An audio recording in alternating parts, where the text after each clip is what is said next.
This is Rob Schuster, and this video is my entry for the 2021 Gatton Christmas CNC Challenge. This year for my project, I am doing an epoxy in epoxy inlay. If you have no idea what that means, I'll show you real quick. The first step in this, I'm going to carve this design and do a little pocket and fill it with black epoxy. I'll let it cure, and after it's cured nice and solid, then I will carve this design inside that black epoxy and fill it with red epoxy, let it cure, and then come back to it. I will carve this design into it and fill that with white epoxy. Once it's all cured, nice and solid, then I will sand it down flush, and we should have a nice sharp image with this design in it.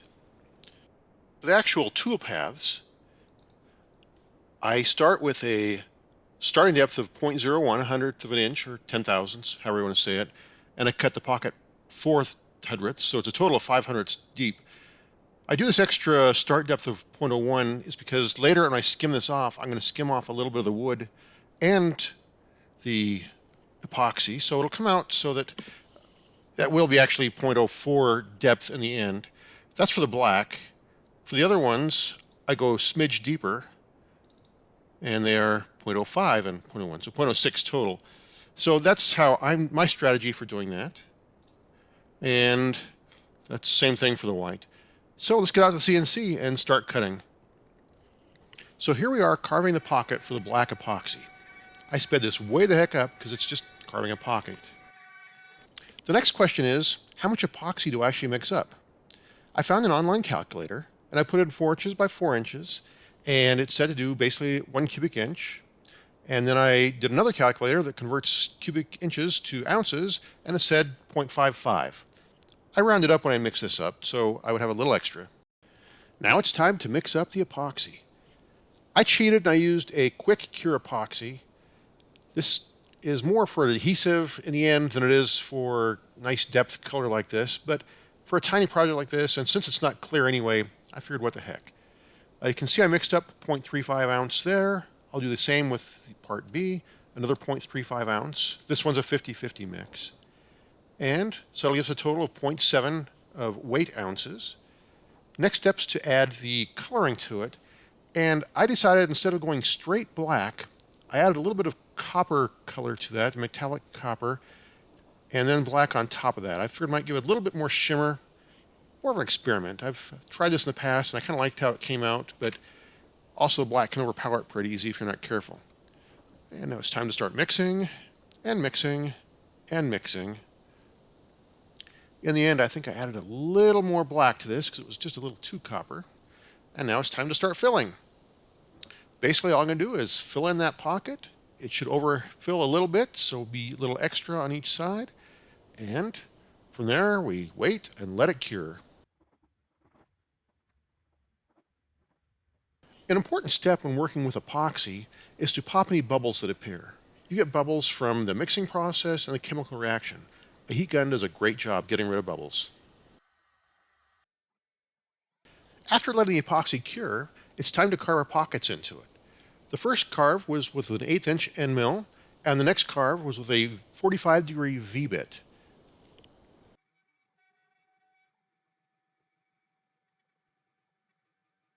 After carving the pocket, it's now time to fill with our red epoxy. The red epoxy I had on hand, the red coloring, was called raspberry. Kind of a pinkish red I didn't like very much, so I added some black tint to it to darken it up some. In this shot, it still looks a bit pinkish mauve, but in the end it came out really nice. After waiting to let the red cure, now it's time to carve the pocket for the white to go into. Once again, I used a 1/8 inch end mill and a 45-degree V-bit.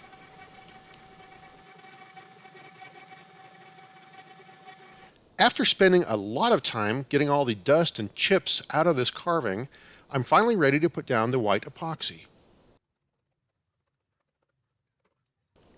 For the tint, I am using mica pearl. So it's not technically white, it's more of an ivory almost, but the cool fact is it comes out like a mother of pearl on the inside. You can see the swirls, really nice effect. I like it a lot. You'll also see I spend a lot of time trying to push it into the little nooks and crannies. You don't want any bubbles again. So I spent a lot of time trying to force it in, stir it through, and I think I did a pretty good job. I didn't have any bubbles in the white. I actually did have a bubble or two in the red, but the white came out perfect.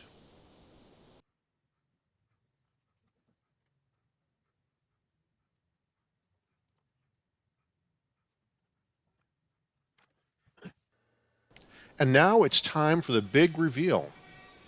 Remember earlier in the video I mentioned how I did a starting depth of 0.01? Well, I'm taking off 0.01 of the wood now, so this will be the final depth we're going to see. I really enjoy this part of the video because it goes from a blob of epoxy to the final picture. You can see what it's going to really look like. The only problem is the chips are magnetically or static electricity charged, and you can't get rid of them. They keep coming and coming and coming. It's almost not worth the time to brush them off. And here we have it, still on the machine, not even cut out yet, but that's what the design looks like. And there's something familiar about this. I'm not quite sure what it is. Oh wow, I figured it out! Do you remember that movie, The Santa Claus, where Tim Allen's character, Scott Calvin, was the real Santa Claus? I think I figured out who the real Santa Claus actually is. You heard it here, folks. The real Santa Claus is our own Mark Lindsay. And a special thanks to Mark Lindsay for letting me use his image, his logo, to pull out that gag. Here is the finished version. I wet sanded it from all the way up from 180 to 1000 grit, and I put a few layers of General Finishes Armor Seal on it. I really like how this came out in the end. Thanks everyone for watching this video. I want to wish everyone a Merry Christmas and a Happy New Year. And please like and subscribe to my channel.